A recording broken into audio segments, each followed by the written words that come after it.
Hey guys, it's Danny here with another video. So today is supposed to be a review video.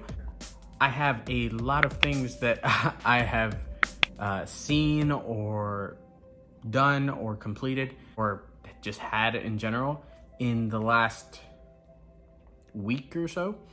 So I kind of wanted to leave it up to you guys. I'm gonna tell you guys a quick overview and where I would kind of go with a review video for these four things that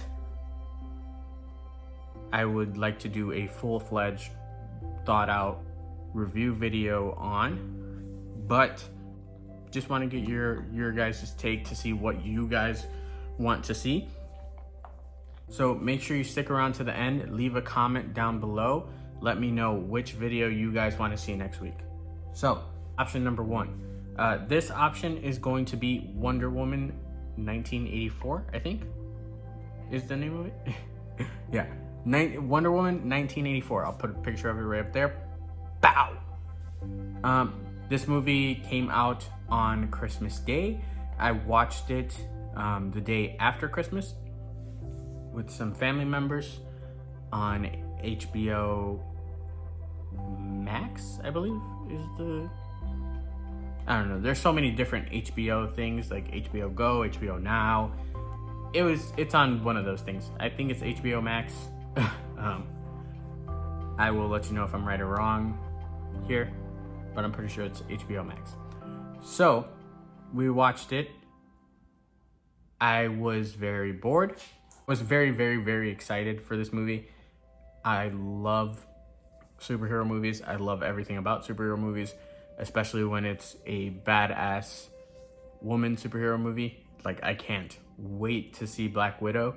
That looks so sick, and I can't wait to see it. And I think it's going to be amazing because Marvel can kind of do no wrong. So, I mean, Captain Marvel, my opinion, kind of trash. But everything else Marvel has done so far, I really like the directions that they're going in. Especially with Spider-Man. So besides that, Wonder Woman, the first one, absolutely loved it.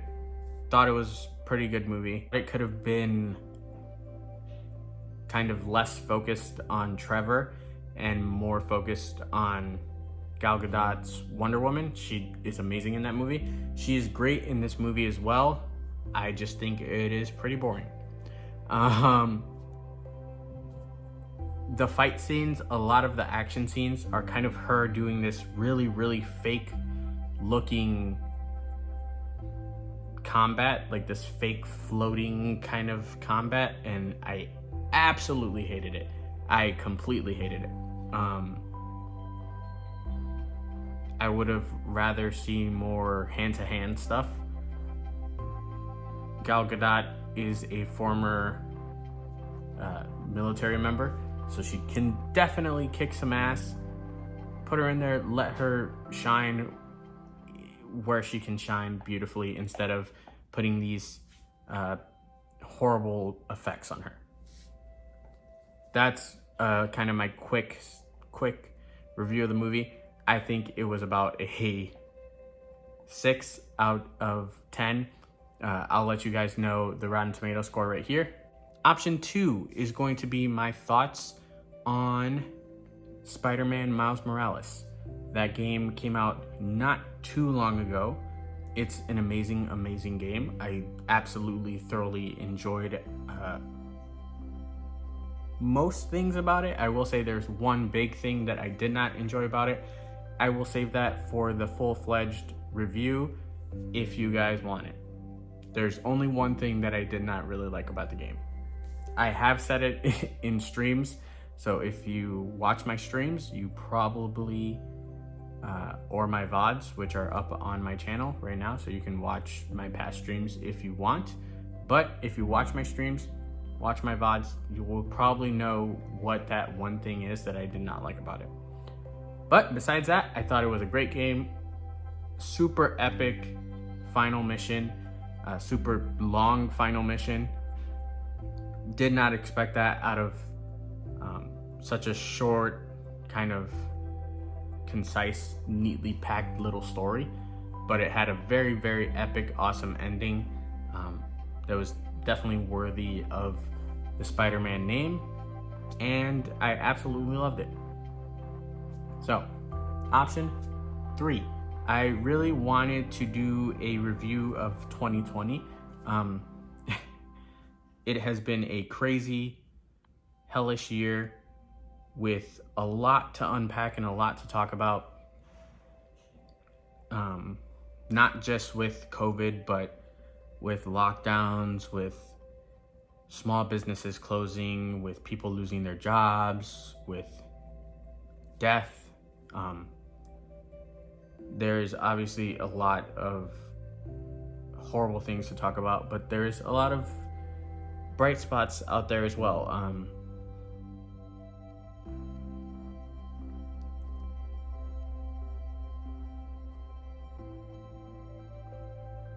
This year we had some good news made by John Krasinski, and that really highlights a lot of great things that is going on. We've had a renewed appreciation for our healthcare workers.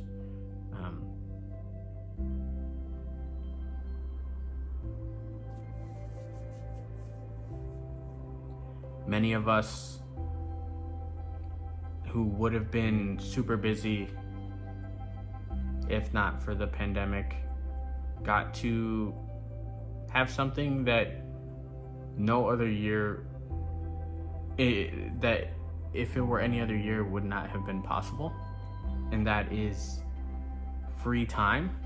I think many of us take free time and we see it as boring, but I would encourage you guys to look back on what you did during your lockdowns or what you did in general this year. And I would encourage you guys to look deep at the time that you spent with your families and the time that you spent with maybe your significant others and the memories that you made, and think about the fact that we got time with our families. That's something that not everybody can look back on and say that they got, and I think it's something that we need to realize we're lucky. We need to realize that we are some of the luckiest people to have ever lived, because we get to have this time with our families. And if 2020 has shown me if 2020 has shown me anything, it's that spending time with your loved ones and not taking them for granted is unlike anything that you could be given. So although 2020 was a horrible year and took so many people's loved ones away,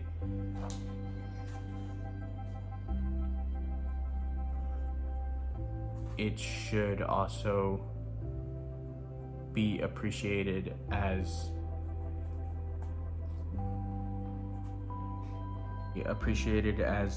a time where people got to see what really matters. And it's a hard subject to talk about, because when you're talking about death and so many people's losses over this year, but also saying that this year made a lot of us, or saying something like we were lucky to live in this year. I'm not saying that this year didn't suck. What I am saying is that this year was everyone's reality check. Regardless of good or bad, this year was everyone's reality check. It let us know what's important. It let us know why things are important. And there's so much that we learned as a society, as humanity. There's so much we learned about the people that we were surrounding ourselves around, the people that we loved, the people that we lost. it's so sad to think about the families that have lost people this year, my family included. we lost a lot of really, really, really great family members this year.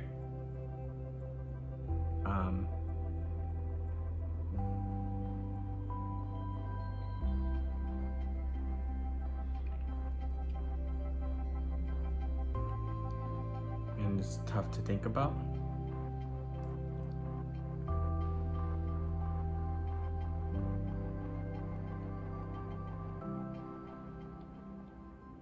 It's tough to know that we couldn't see the people that we loved one last time.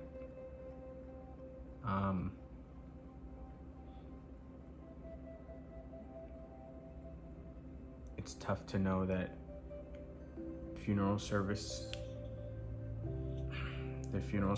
were different, that people had their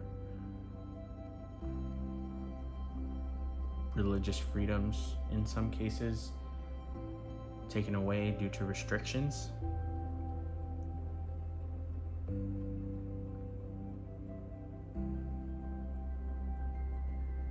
And no, I don't mean, oh, I couldn't go to church. I mean religions where getting together and celebrating someone's life truly, truly means something.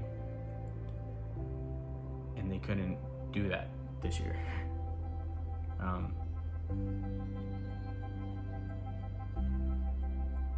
I have a coworker who's from Israel, and her father died, and she couldn't do what she had done for her grandfather and her grandmother and what they had done for their parents.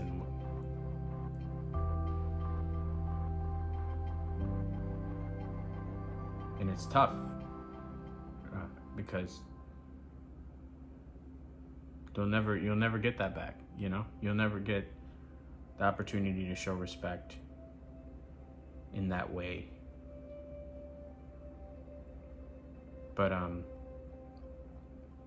or you'll never get the opportunity to say goodbye in person. But 2020 was a hell of a year. Sorry to get emotional.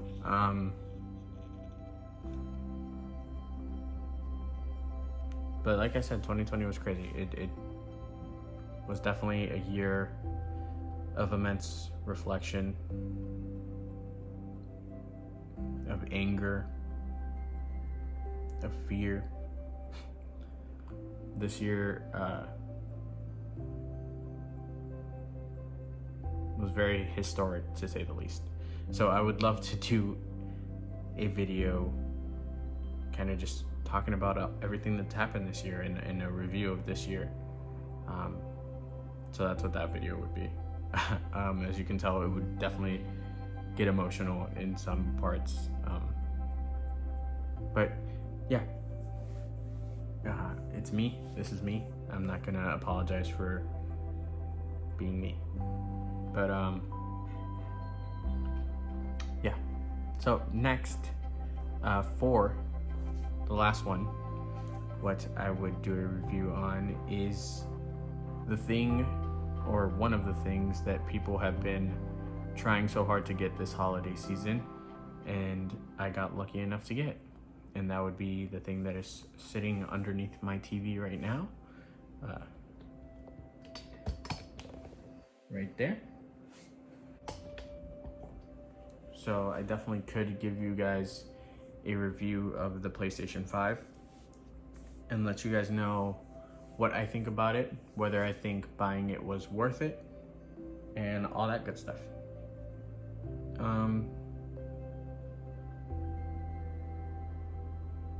I love the PlayStation 5, and I do think eventually that buying it will be worth it, but I don't necessarily think that buying it right now was super worth it, just because there's not a lot of PlayStation 5 exclusive games. Every game I have on the PlayStation 5 I could have gotten on the PlayStation 4, but I didn't know that going in, and I also knew that it would probably be that way for a little while. But I don't regret getting it, because I know that I knew I had wanted one, and I had saved money to get one, and when games come out that are going to be exclusive for this beast of a console, I will be set and I don't have to worry about it. So I don't regret getting it, but I don't necessarily think it was super worth it right now. But I know that PlayStation and Sony in general will definitely do everything possible to change my mind on that. So looking forward to that. All right. So yeah, guys, like I said, let me know in the description, or sorry, my mind kind of started going other places.